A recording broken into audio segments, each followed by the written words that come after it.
Hey everyone, it is Monday, January 19th, 2026, and we have a very important update from Iran, from the protests. So first of all, tragically, unfortunately, due to the martial law and the mass murder of protesters by the regime and the crackdown, the streets are fairly quiet. The protests have mostly been quelled, but the story is far from over. Not the least reason why the story is far from over, and we have to keep this in mind, is what sparked the protests. I've pointed this out many times, but it's worth repeating. The fact that these protests began not as some kind of pushback against hijabs or pushback against the regime on some ideological issue or some Islamic repression issue, but rather that they were sparked by an extreme collapse of the currency and economic concerns, the fact that people could not feed their families and then we're seeing their life savings wiped out, means that without solving those problems, the chances that these protests just go away quietly into the night and then we have to wait a few more years till there's more unrest is highly unlikely, because without those economic concerns being fixed, the acute problems that people are having, putting food on the table, continue, and therefore we can expect there to be more to come, even though for now things are somewhat quiet. But there's a lot more to say about what is happening with the regime in Iran. So here, just yesterday, Iran's president warns U.S. attack on supreme leader would mean full-scale war. So Masoud Pezeshkian, the president of Iran, has issued this warning that there would be massive strikes, a harsh response. And we don't know how real that is. The Iranian regime has a long history of blustery threats that don't come to be. On the other hand, if there's an attack on the supreme leader and an attempt to really bring down the regime by knocking out the top guy, then the Iranian regime could be panicking. They could be like a wounded animal that lashes out and sees itself, going down anyway, and it could trigger a massive response. And that is one of the reasons why the United States actually didn't attack, not because the United States is afraid, but because it was reported by Axios the other day that the Israelis reached out, meaning it wasn't just the Saudis and the Qataris and the Turks who were trying to save the Iranian regime, but the Israelis reached out, according to Axios, and told President Trump that they don't believe that airstrikes would necessarily bring down the regime anyway, and Israel is not necessarily in a position to adequately defend itself against a retaliatory strike that could come from the Iranian regime against Israel. And we're also encouraging President Trump to back off. So as much as there is some sense of disappointment by a lot of people that there hasn't been an attack from the United States, we have to take this all in the big picture and think long term about what is best and what will actually bring down the regime. On the other hand, look, it seems unlikely that this regime is going to fall without some sort of outside intervention helping these protesters. They're simply outgunned and outmanned by the IRGC, by the Iranian Revolutionary Guard Corps. That is the regime. At the same time, I would say there's some damage that has been done. It could be undone, but there's at the present point that we're at, there is real damage done to President Trump's reputation and to American reputation because threats were made. Let's recall that at the very beginning of this, President Trump said that if they start killing protesters, America is going to step in and is going to strike really hard. And the reports of thousands of protesters being killed are now at this point more and more credible. The Sunday Times, pretty legitimate paper, reported yesterday that more than 16,500 people were killed, and this is coming from sources from doctors, from medical sources in Iran, and more than 330,000 injured. Think about that number. Between 250,000 and 500,000 people injured, 16,500 killed.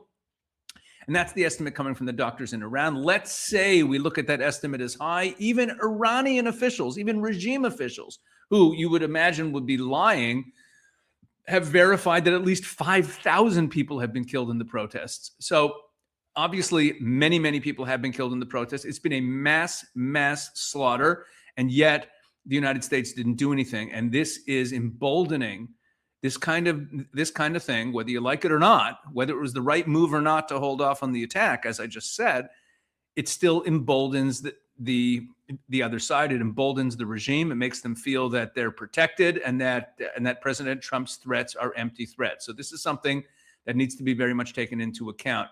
And President Trump the other day also, for the first time, said, quote, "It's time to look for new leadership in Iran." And this was really the first explicit time where President Trump called for regime change in Iran. So the story is, as I said, far from over. Now, there was also an interesting little anecdote where Iranian regime TV was hacked, and a speech by Reza Pahlavi encouraging protesters and encouraging defections from the security forces came on national state television. So that was a successful hack, I guess, by the opposition. That also happened. Now, on the subject of the executions, we also see here that President Trump had said that he was not going to carry out strikes because the killing had stopped, because they had decided not to execute people. But just yesterday, Iranian judiciary spokesperson Asghar Jahangir told a press conference, quote, "A series of actions have been identified as mohareb, which is among the most severe Islamic punishments." Now, mohareb is an Islamic legal term that means to wage war against God, and it is punishable by death. And this judiciary spokesperson went on to say all those people who played a decisive role in these calls for violence, which led to bloodshed and significant damage to public finances, will not be spared, which means they're still threatening to execute people for having participated in these protests. So again, the story is far from over, and although the streets are mostly free of protesters, there is still vandalism, fires being started. The protesters aren't fully going away. You just don't see the masses of people in the streets. This is a fire being set to a regime-owned store that is being burned to the ground. So even though there's these curfews and people aren't so much in the streets, again, they are still trying to fight back against the regime. Now, a couple other interesting notes. There was a video that I saw the other day, which is really worth watching, which is Reza Pahlavi, the crown prince. And here he is talking about the relationship between the Persian people and the Jewish people. And this is coming because he is pro-Israel. I've mentioned before that the Iranian people, the Persian people, who are actually not very Islamic, are also quite pro-Israel. And here in Pahlavi's speech, he says some interesting things about that. Let's watch this, and then we'll talk about it. I went to Israel 2 years ago to show that we are the descendants of Cyrus the Great, who 25 centuries ago helped Jewish slaves be freed from the Babylonian government, helped them rebuild the temple in Jerusalem, a country that in the Second World War period gave refuge to Jews escaping the tyranny of Hitler, a country that, unlike this regime, wants to have cordial relationship with the state of Israel and the rest of our neighbors. Hold on. So I want to talk about this for a minute, because this is really a very, very interesting thing to say. Cyrus the Great, 2,500 years ago, approximately, allowed the Jewish exiles in Babylonia to return to the land of Israel and rebuild the temple. He gave them permission to rebuild the temple. And this caused, again, the rebuilding of the temple. That's why you had the second temple in Jerusalem, was because of Cyrus the Great. And he also made reference to the fact that in World War II, Iran or Persia became a safe haven for Jews escaping the Holocaust. And there's generally been a pretty positive relationship. There was a Persian Jewish community in Iran for a couple thousand years, and they lived as full citizens and as free citizens. They weren't second-class citizens in Iran. This was so there was a very comfortable relationship. And before 1979, before the Islamic Revolution, there were regular flights between Israel and Iran, between Tehran and Tel Aviv. There were regular flights. These were countries that were at peace with each other. And I think if we pull back the camera a bit, this is very significant, because the fall of the Iranian regime is not just about freeing the Iranian people and and ushering in a non-hostile regime in that particular country in terms of the politics of it. There's also something civilizational at work, which is that all over the world we're seeing this rise of Islam, this ascendancy of Islamism, terrorism and no-go zones in Europe and Muslim Brotherhood affiliates taking over schools and building mosques all over the West. And this is a big issue that a lot of people are talking about. And I've said this before, that if the Iranian regime falls, it's a pushback against Islamism in general. It actually delivers a defeat to the forces of the spread of Islam. And here Reza Pahlavi is articulating that in a very profound and historically rooted way. Now, I want to connect this to some of the moves that Israel's been making in the Middle East. Israel recently signed a tripartite treaty, an agreement, a strategic cooperation agreement with Greece and Cyprus. And at that ceremony, at the signing ceremony of that agreement, Prime Minister Netanyahu and the other leaders spoke about the ancient civilizational bond between Athens and Jerusalem and these Eastern Mediterranean peoples. And when you think about that in context of where we are today in the Middle East, where we're used to thinking of Middle Eastern peoples as Muslim and as Arabs, well, the Arabs only came to this part of the world. They only came to what we know as the main part of the Middle East, meaning Israel, Syria, Lebanon, Iraq, these areas, Jordan. Arabs only came here in the 7th century. There was an Arab conquest. They came up from the Arabian Peninsula in the south, these Muslim warriors, and they slaughtered people and they took over. And that was really where Islam spread and the Arab peoples took over this part of the Middle East. So Prime Minister Netanyahu with the Greeks and the Cypriots were signaling that in the Eastern Mediterranean, in this part of the world, we are restoring our ancient civilizations, and our ancient civilizations are not Islamic. So to hear Reza Pahlavi talk this way also, to invoke the roots with Cyrus the Great, the ancient Persian king who had these warm relations with Israel, and then talking about how modern Persians also have warm feelings for Israel, we could see an Iranian regime that falls that really brings about a civilizational